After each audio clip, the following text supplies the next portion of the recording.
Sir, I rise to lay on the table a copy of the following papers: report of the 15th Finance Commission for the year 2020-2021, explanatory memorandum on the action taken on the recommendations contained in the report of the 15th Finance Commission. Item number 2, Shrimati Nirmala Sitharaman ji, नए दशक का पहला आम budget में मैं आप सबका अभिनंदन करता हूं, स्वागत करता हूं। Sir, I rise with your permission to present a statement of the estimated receipts and expenditure of the Government of India for the year 2020-2021.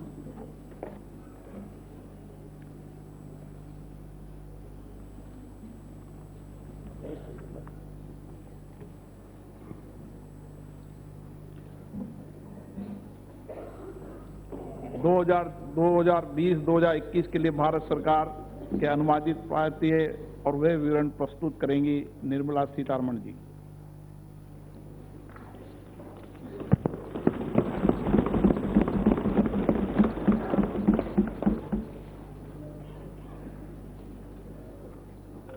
I rise to present the budget for the year 2020-2021. Sir, in May 2019, Prime Minister Modi received a massive mandate to form the government again. With renewed vigor, under his leadership, we commit ourselves to serve the people of India with all humility and dedication. People of India have unequivocally given their Janadesh for not just political stability and also reposed faith in our economic policy. This is the budget to boost their incomes and enhance their purchasing power. Only through higher growth we can achieve that and have our youth gainfully and meaningfully employed. Let our businesses be innovative, healthy, and solvent with use of technology. For today's youth, born at the turn of the century, for every member of the scheduled castes and scheduled tribes who seek a better life, for every woman wishing to stand up and get counted, for every individual from the minority sections of our society, this budget aims to give and have your aspirations and hopes addressed. We wish to open up vistas for a vibrant and dynamic economy with a gentle breeze of new technology. This vibrant India shall be a caring society which shall attend to its weak, the old, and the vulnerables among its citizens. During 2014-19, our government brought in a paradigm shift in governance. This shift was characterized by a twin focus: fundamental structural reform and inclusive growth. Fundamentals of the economy are strong, and that has ensured macroeconomic stability. Inflation has been well contained. Banks saw a thorough cleaning up of accumulated loans of the past decade, and then they were recapitalized.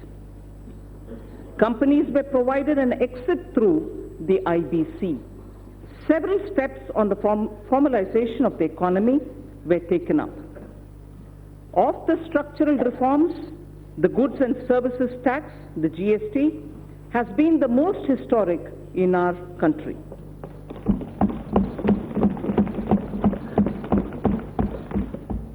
Its chief architect is not with us today. I pay homage to the visionary leader, late Sri Arun Jaitley. At the time of rollout of GST, he had said, and I quote, It will be an India where the center and states will work harmoniously towards the common goal of shared prosperity. The unanimity of the constitutional amendment and the consensus of the GST Council highlights that India can rise above narrow politics for the nation's interest. With the GST, neither the state nor the center loses its sovereignty. In contrast, they will pool their sovereignty on decisions on indirect taxes, unquote. True to this vision for the historic structural reform, the goods and services tax has been gradually maturing into a tax that has integrated the country economically. It has consolidated numerous taxes and cesses to one tax and facilitated formalization of the economy. It has resulted in the efficiency gains in logistic and transport sectors. The turnaround time for trucks has witnessed a substantial reduction to the tune of 20% due to abolition of checkposts in the GST. The dreaded Inspector Raj has also vanished. It has also led to a significant benefit to MSME by way of enhanced threshold and composition limit. The effective tax incidence on almost every commodity came down substantially. Through several rate reductions, an annual benefit of 1 lakh crore rupees has been extended to consumers. It amounts to 10% reduction in overall tax incidence. An average household now saves about 4% of its monthly spends on account of reduced GST rates. During this phase of maturing, GST did face certain challenges. This was natural, as transition was daunting. GST Council has been proactive in resolving issues during the transition. In the last 2 years, we have added more than 60 lakh new taxpayers. A total of about 40 crore returns were filed. 800 crore invoices were uploaded and 105 crore e-way bills were generated. There has been extensive engagement with stakeholders. A simplified new return system is being introduced from 1st April 2020. A former Prime Minister had once voiced a concern that the fruits of the welfare schemes were not reaching the intended citizens.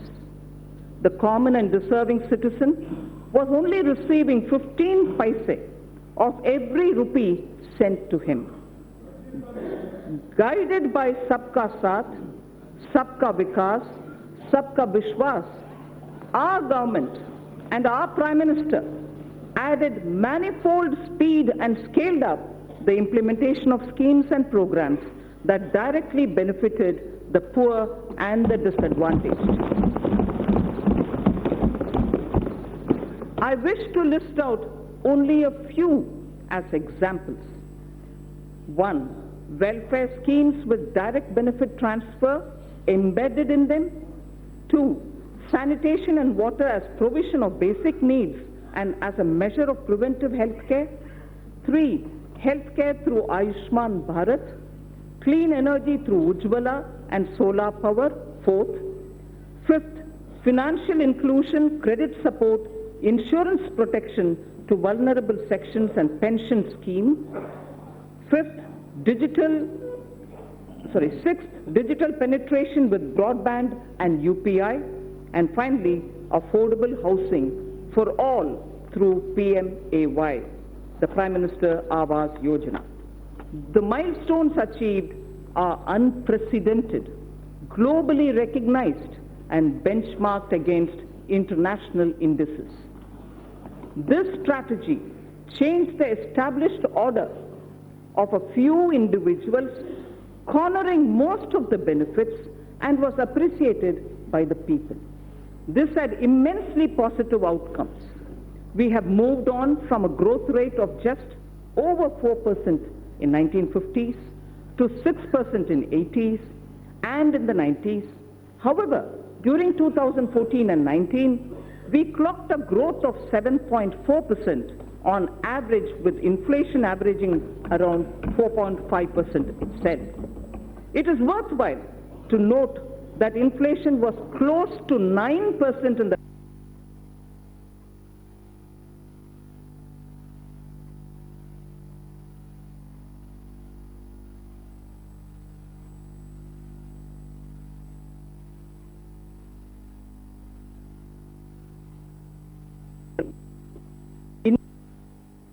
was able to raise 271 million people out of poverty, which we all should be proud of.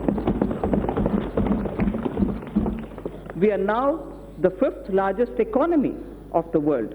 India's foreign direct investment got elevated to the level of 284 billion US dollars during 2014 and 19 from 190 billion US dollars that came in during the years 2009 to 14. The central government debt that has been the bane of our economy got reduced in March 2019 to 48.7% of GDP from a level of 52.2% in March 2014. Just between 14 and 19, I recall this figure, the central government's debt in March 2019 has come down to 48.7% of the GDP from a level of 52.2% in March 2014. With this backdrop, our government shall work towards taking the country forward so that we can leapfrog to the next level of health, prosperity, and well-being. We shall strive to bring ease of living to every citizen. I'm mindful of presenting this budget in the backdrop of two cross-cutting developments. One, proliferation of technologies, especially analytics, machine learning, robotics, bioinformatics, and artificial intelligence. And also, number two, the number of people in the productive age group, that is 15 to 65 years of age in India, being at its highest. So these are the two cross-cutting streams, keeping in the backdrop while we are talking about the budget today. This combination is special to contemporary India. Across the world, if there is a shrinking of globalization, equally there is a debate on the efficacy of monetary policy too. The efforts we have made in the last 5 years and the energy, the enthusiasm, and the innovation of our youth are the ignition required to push forward. This Indian spirit of entrepreneurship, which weathered several storms over the centuries, inspire and motivate us. We recognize the need to support and further energize this spirit. This budget is woven around three prominent themes. One, aspirational India, in which all sections of the society seek better standards of living with access to health, education, and better jobs.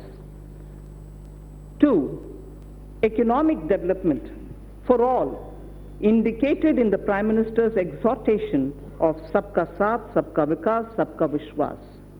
This would entail reforms across swathes of the economy.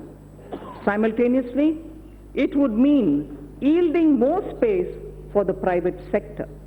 Together, they would ensure higher productivity and greater efficiency. And three, ours shall be a caring society that is both humane and compassionate. Antyodaya is an article of faith.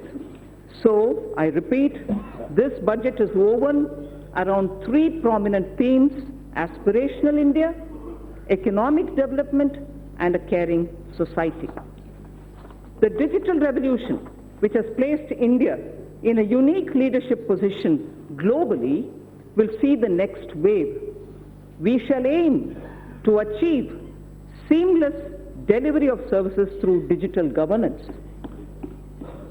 to improve physical quality of life through national infrastructure pipeline, risk mitigation through disaster resilience, social security through pension and insurance penetration. Each one of these initiatives and their components would be benchmarked to international standards, and the indices would be announced soon. Before I move to elaborate on each of these three themes, I wish to recite a small verse in Kashmiri.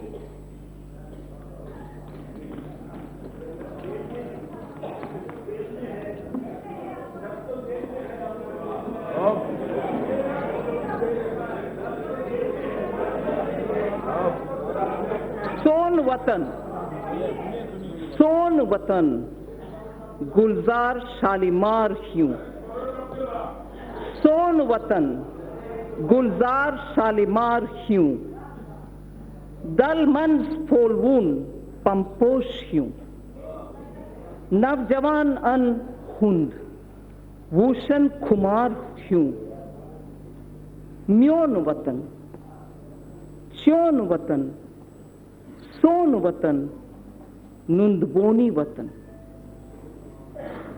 I'll read this in Hindi, not as a poem, but for the meaning. Hamara Vatan, खिलते हुए शालीमार बाग जैसे. हमारा वतन खिलते हुए शालीमार बाग जैसे. हमारा वतन डल लेक में खिलते हुए कमल जैसा.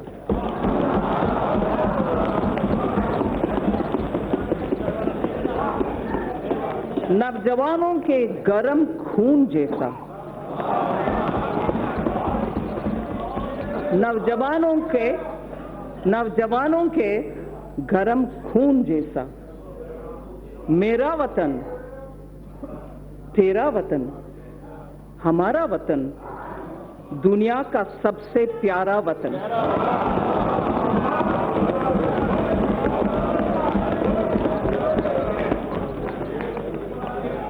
It is everything that we do here, everything that we speak through the budget, and everything that this government everything that this government does with the guidance and leadership of the Prime Minister is for this Pyara Vatan. This poem, I must mention, is a poem written by Pandit Dinanath Kaul, who's a Sahitya Akademi awardee. Honorable Speaker, sir, I now move to the first of my theme, which is the aspirational India. I shall cover programs and plans related to agriculture, irrigation, and rural development. That's my first under the aspirational India theme. Second, wellness, water, and sanitation. That's the second under aspirational India. And the third is education and skills. I move to talking about agriculture, irrigation, and rural development. Our government is committed to the goal of doubling farmers' incomes by 2022. We have provided energy sovereignty through Kusum and input sovereignty through Paramparagat Krishi Vikas Yojana. We have provided resilience for 6.11 crore farmers insured under Pradhan Mantri Fasal Bima Yojana. Focus on cultivation of pulses, expansion of micro-irrigation through Krishi Sinchai Yojana have raised the self-reliance of the country. Provision of any annual supplement of the income to the farmer directly is done through PM Kisan. Connectivity through PM GSY, Gram Sadak Yojana, financial inclusion have helped raise farm incomes. Prosperity to farmers can be ensured by making farm and farming competitive. For this, farm markets need to be liberalized.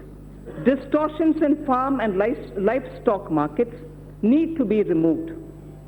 Purchase of farm produce, logistics, agri-services need copious investments.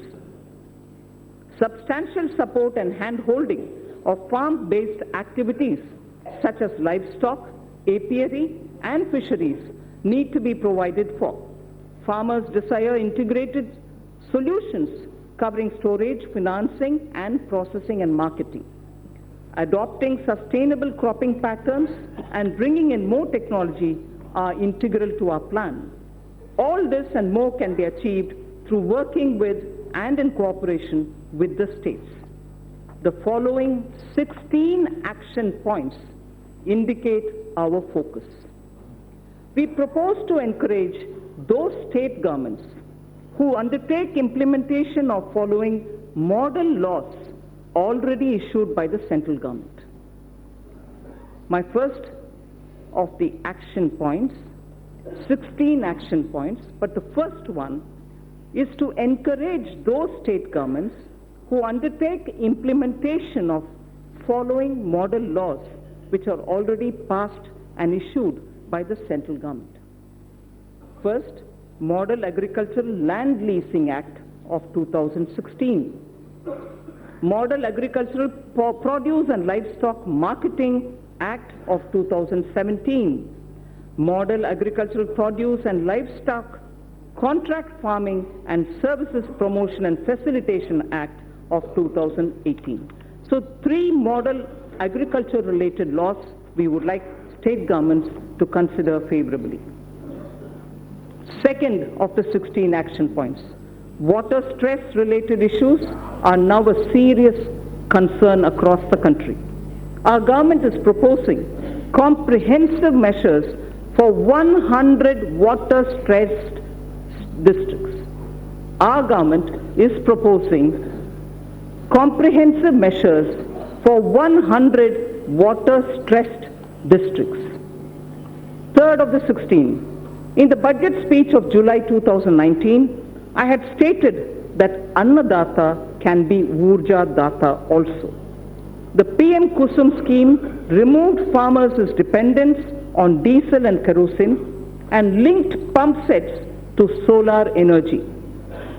Now I propose to expand the scheme to provide 20 lakh farmers for setting up standalone solar pumps. Further, we shall also help another 15 lakh farmers solarize their grid-connected pump sets. In addition, a scheme to enable farmers to set up solar power generation capacity on their fallow and barren lands and to sell it to grid would be operationalized. Speaker, sir, this is a major step forward in which we are saying that farmers, if they have fallow or barren lands, now will be helped to set up solar power generation units so that they can then sell that which is being generated, solar power, to the grid, and through the grid, having given the solar power from their barren land, they will be able to make a living out of their barren land also. Fourth of the 16, our government shall encourage balanced use of all kinds of fertilizers, including the traditional organic and other innovative fertilizers. This is a necessary step to change the prevailing incentive regime which encourages excessive use of chemical fertilizers. So this is an important point. I'd like to repeat it. This is a necessary step to change the prevailing incentive regime which encourages excessive use of chemical fertilizers. Honorable Speaker, sir, in Tamil Nadu, there was a very wise old woman saint poet who lived more than 3,000 years ago. And she had used every letter of the Tamil alphabet to teach children moral stories. Not stories, moral lines. Each line was only 3 worded ones. They were very simple ones. They are called Ati Chudi, written by Avvayar. Whilst talking about effective use of land, taking care of your land, removing weeds, and making sure you tend to it properly. She had just used 3 words in a little sentence, which says it all. And that's exactly what our Prime Minister is aiming to achieve, so that the farmlands are used with proper manure, not excessive manure, and limited water to grow their grains. Bhumi Tirutti Un is the line from Attichudi, which was said by a saint poet, a woman called Avayar. Bhumi Tirutti Un. First tend to your land, take care that you're not excessively leaving it, and then trying to take a crop out of it. So the 5th point out of my 16 action points. India has an estimated capacity of 162 million metric tons of agri warehousing, cold storage, reefer van facilities, and so on. NABARD will undertake an exercise to map and geotag them. In addition, we propose creating warehousing in line with Warehouse Development and Regulatory Authority WDRA norms. Our government will provide viability gap funding for setting up such efficient warehouses in the block or taluk level. This can be achieved where states can facilitate with land and are on PPP mode. Food Corporation of India and Central Warehousing Corporation shall undertake such warehouse building on their own land too. 6th action point. As a backward linkage, a village storage scheme is proposed to be run by SHGs. This will provide farmers a good holding capacity and reduce their logistics cost. Women SHGs can avail of Mudra or NABARD assistance and regain their position as Dhanya Lakshmi. We've heard of Dhana Lakshmi often, and many of us are familiar with Dhanya Lakshmi, and I'm sure many of us do recall the days when women in the villages were the ones who kept the seed for the entire village, and they would distribute seeds as and when a farmer required it. So we would like to restore women SHG groups to play that role or at the village level as Dhanya Lakshmis, being assisted by Mudra and being assisted by NABARD.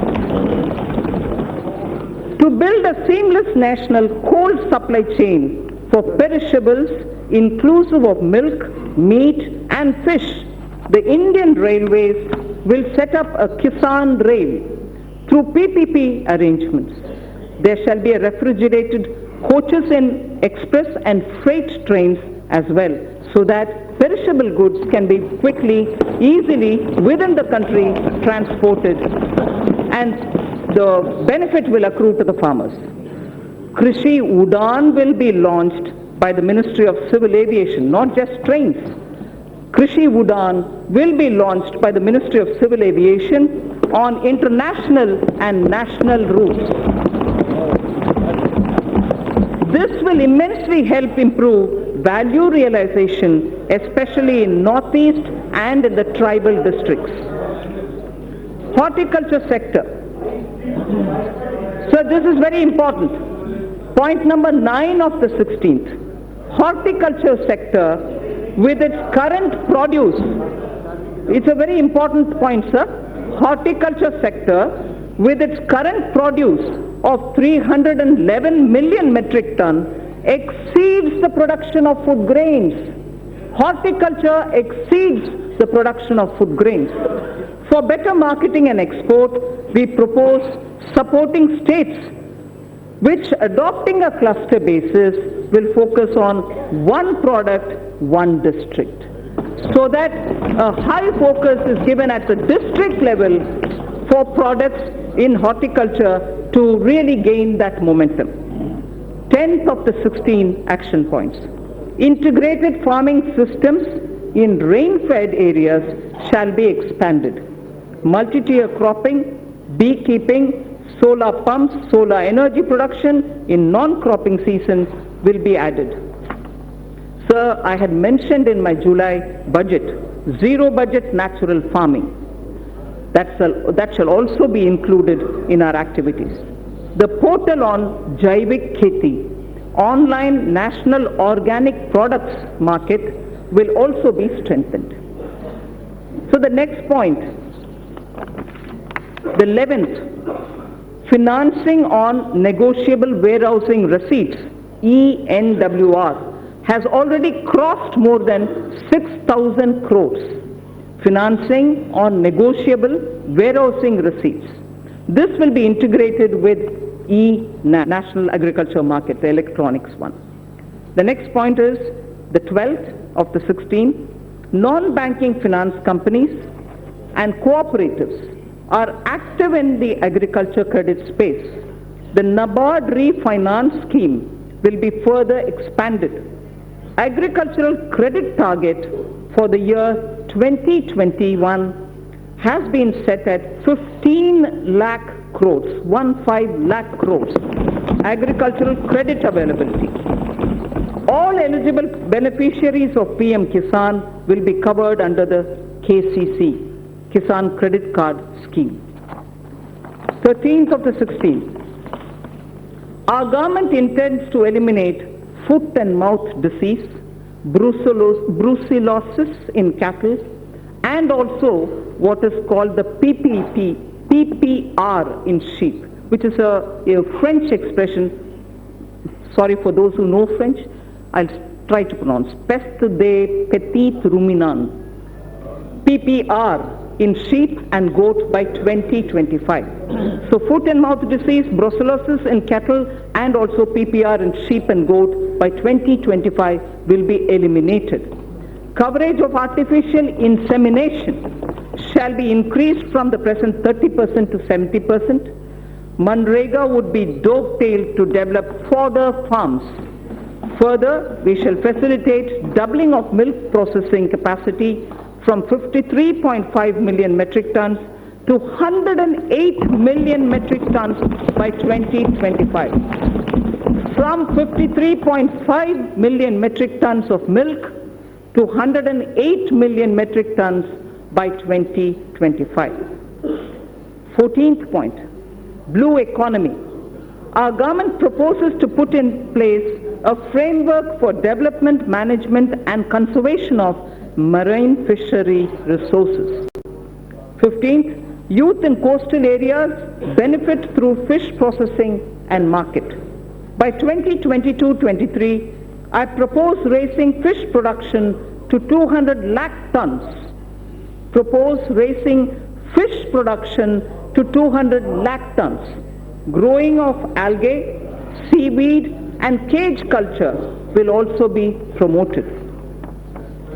So this coming point is very important. Our government will involve youth in fishery extension work through 3,477 Sagar Mitras and 500 fish farmer producer organizations.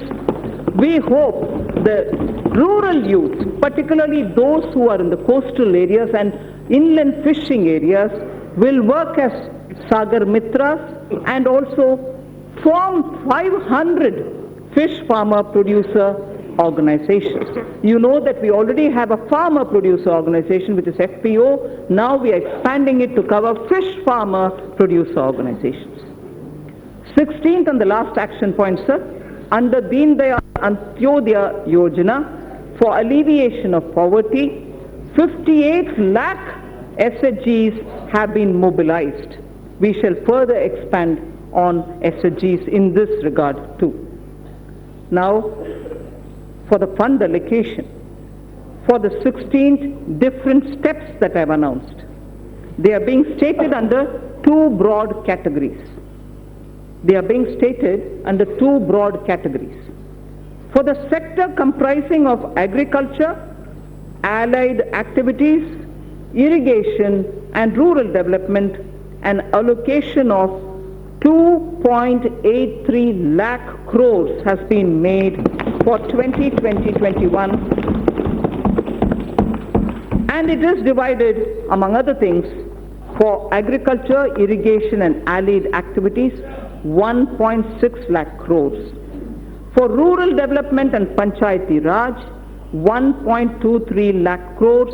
Both put together, it is about 1.73 lakh, 2.8 lakh, 83 lakhs crores, 2.83 lakh crores. Wellness and water and sanitation is the second under Aspirational India. I said my three themes: Aspirational India, economic development and caring society. Under each, I state three which contain specific programs. Aspirational India, already I've mentioned about the rural development and so on. Now I talk of wellness, water and sanitation. We have a holistic vision of healthcare that translates into wellness for citizens. Mission Indradhanush has been expanded to cover 12 such diseases, including 5 new vaccines.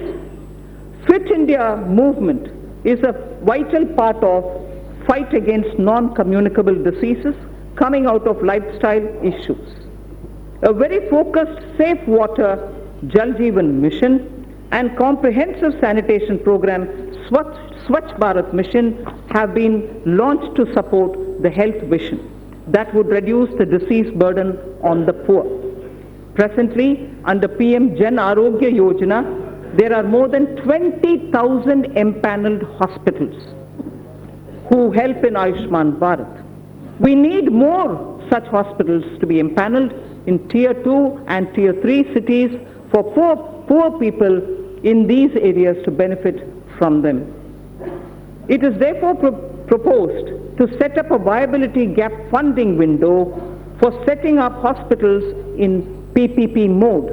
In the first phase, those aspirational districts will be covered. We know there are 112 of them. So those aspirational districts from 112 that we have, where presently there are no Ayushman empaneled hospitals, will be given priority. So from 112 of aspirational districts, those which don't have an empaneled hospital for Ayushman treatments will be given the first priority, so that in Tier 2 and Tier 3 we have more such hospitals. This would also provide large-scale employment opportunities to youth. Proceeds from taxes on medical devices.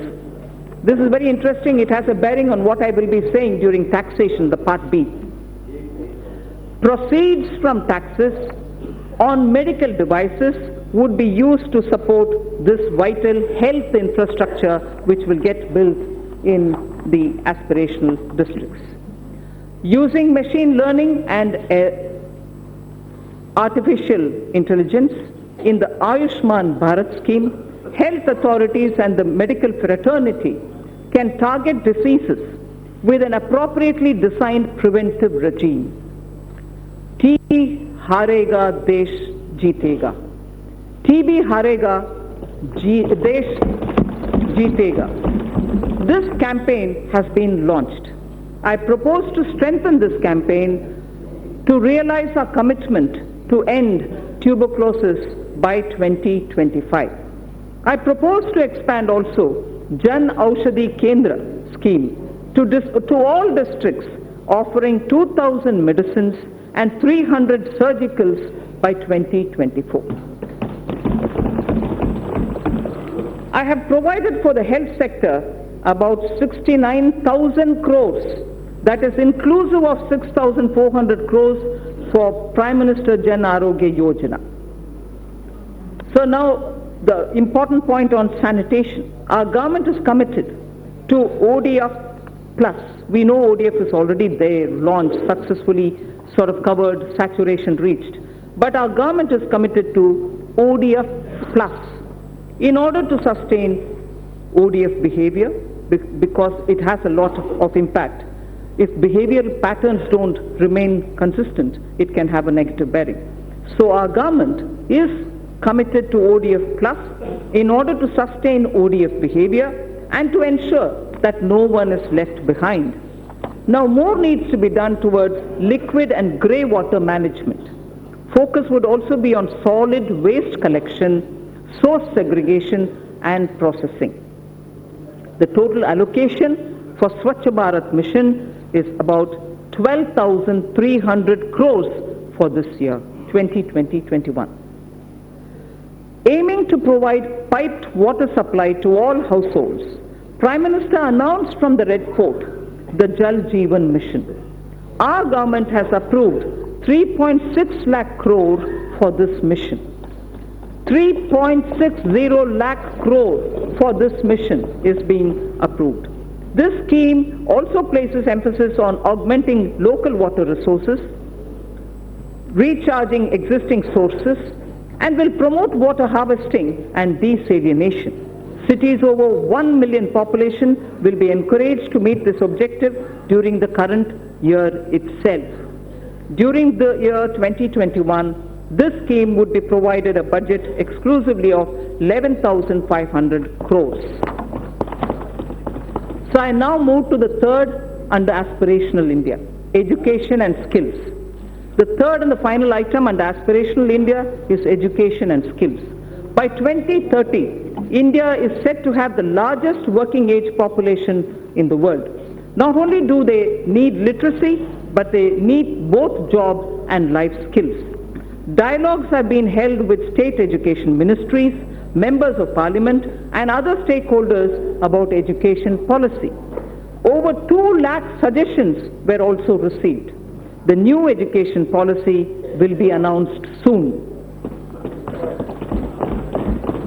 It is felt that our education system needs greater inflow of finance to attract talented teachers, innovate and build better labs.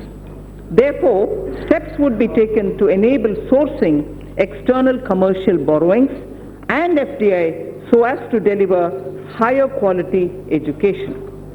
Students in general stream as opposed to those in services or technology stream, sciences and technology stream, need their employment opportunities improved. About 150 higher education institutions will start apprenticeship embedded degree diploma courses by March 2021. The government proposes to start a program whereby urban local bodies across the country would provide internship opportunities to fresh engineers for a period up to 1 year. So local bodies, as you know, do undertake a lot of public work programs, and their manpower is also limited. But yet, young engineers who are ready to serve for the purpose of learning how it is to work with the government are also going around seeking opportunities. So here we have created an opportunity by saying urban local bodies should now give opportunity for fresh engineers so that they can help them plan better and in turn also learn as an intern under the local bodies. So this is for a period of 1 year that we've opened up. In order to provide quality education to students of deprived section of the society as well as those who do not have access to higher education, it is proposed to start a degree level full-fledged online education program.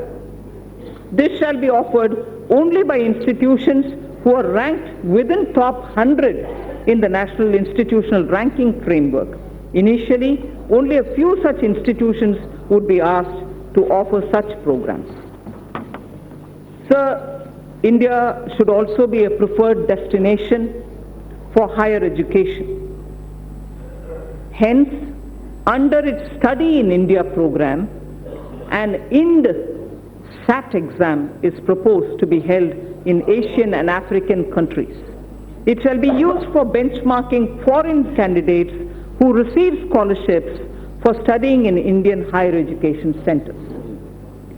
A national police university and a national forensic science university are being proposed in the domain of policing science, forensic science and cyber forensics.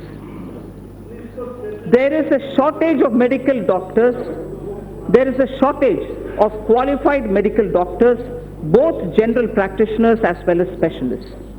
In order to meet this requirement, it is proposed to attach a medical college to an existing district hospital in PPP mode. Those states that fully allow facilities of the hospital to the medical college and wish to provide land at a concession would be able to receive viability gap funding from the center. Details of the scheme would be worked out soon, so we aim to have at the district level, with hospitals which are being extended for medical college training and also for producing more doctors, viability gap funding will also be extended. So the National Board of Examination imparts PG medical qualification, diploma and fellow of National Board, DNB and FNB. The government will therefore encourage large hospitals with sufficient capacity to offer resident doctors the DNB and FNB courses under the National Board of Examinations. There exists a huge demand for teachers, nurses, paramedical staff and caregivers all abroad. There exists a huge demand abroad for teachers, nurses, paramedical staff and caregivers. However, their skill sets many a time do not match the employer's standards and therefore need to be improved. I propose that a special bridge course be designed by the Ministries of Health, Skill Development together with professional bodies to bring in equivalence. Language requirements of various countries need also to be included. All these should be achieved through a special training package. Our government proposes to provide about 99,300 crores for education sector in 2021 and about 3,000 crores for skill development. So I move to the second theme, economic development. Aspirational India, economic development and caring society. I'm now talking on economic development. And in economic development, industry, commerce and investment are the ones which come first in our. So the most important thing as an introduction I'd like to say here, the guilds of Saraswati Sindhu civilization and the Harappan seals are remarkable. Saraswati Sindhu civilization is about 4,000 before the Common Era. They belong, the seals in particular, belong to 3,300 BCE, before the Common Era. Words from the Indus script, which are all hieroglyphs, have been deciphered. Words from those hieroglyphs have been deciphered. Interesting words which we need to know when we're talking about commerce and industry. Commerce and trade-related words show how India for a millennia has been a continuing civilization with rich skills in metallurgy, rich skills in trading and so on. Sreni is a word found in the Harappan seals, which means guild. Seti is a word found in the Harappan seals, which means wholesale merchant. Seti was a wholesale merchant in the Sindhu civilization, Saraswati Sindhu civilization. Poddar is an affair of metal into treasury. And also, India is a continuing maritime power in terms of commerce and industry. Sakara Kholmi is using word which shows blacksmithery and also iron and tinsmithery existed that time. So India's commerce, India's industry, India's trade in such materials which were all unique to India have existed and continues to exist over the millennia. So entrepreneurship has always been the strength of India. That's the point I wanted to explain. I'm sure many members already know it and therefore they are a bit restless. Entrepreneurship has always been the strength of India. Even today, young men and women have given up greener pastures elsewhere to contribute to India's growth.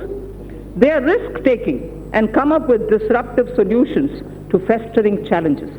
Equally, Established old industries are resetting themselves in a changing global and domestic situation. We recognize the knowledge, skills and risk-taking capacities and capabilities of our youth.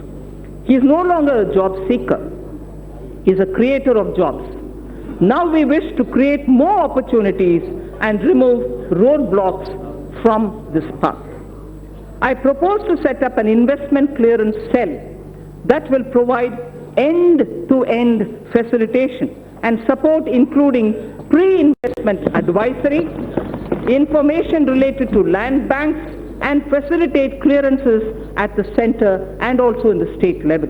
It will work through a portal.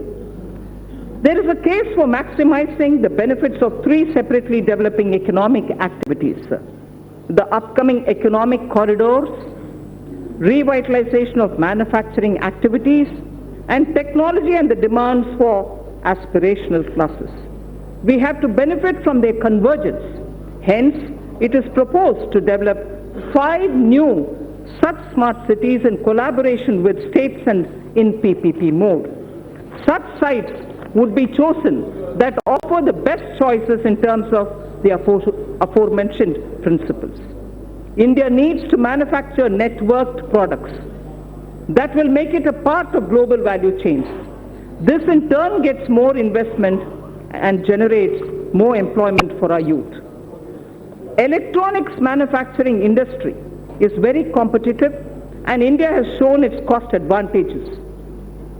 The potential of this industry in job creation is immense. India needs to boost domestic manufacturing and attract large investments in the electronics value chain.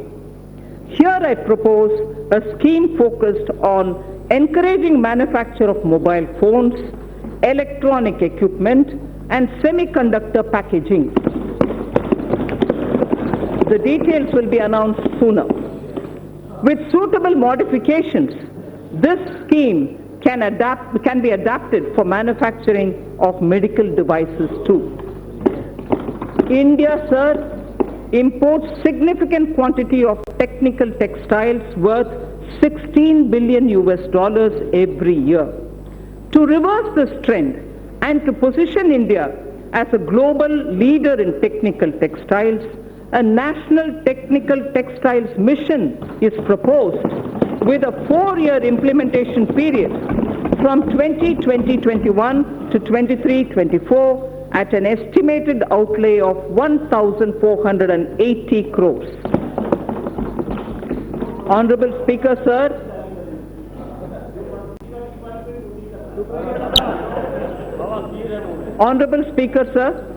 from the Red Fort, our Prime Minister spoke about quality and standards when he spoke of zero defect, zero effect manufacturing.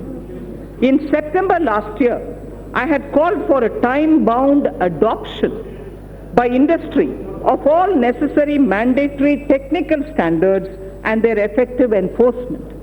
All ministries during the course of this year would be issuing quality standard order. So to achieve higher export credit disbursement, a new scheme, NIRVIC, is being launched, which provides for higher insurance cover, reduction in premium for small exporters, and simplified procedure for claim settlements.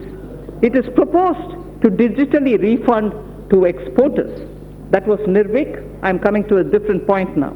It is proposed to digitally refund to exporters duties and taxes levied at the center, state, and local levels, such as electricity duties, VAT, the VAT, on fuel used for transportation, which are not getting exempted or refunded under any other existing mechanism.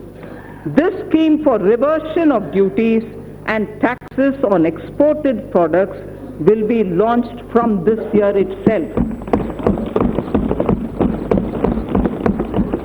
Honorable Speaker, it is the vision of our Prime Minister that each district should develop as an export hub. Efforts of the center and state governments are being synergized and institutional mechanisms are being created in order that every district becomes an export hub.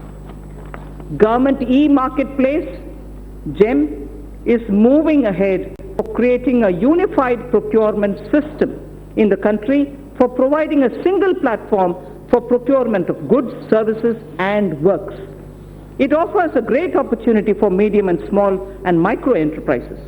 3.24 lakh vendors are already on this platform.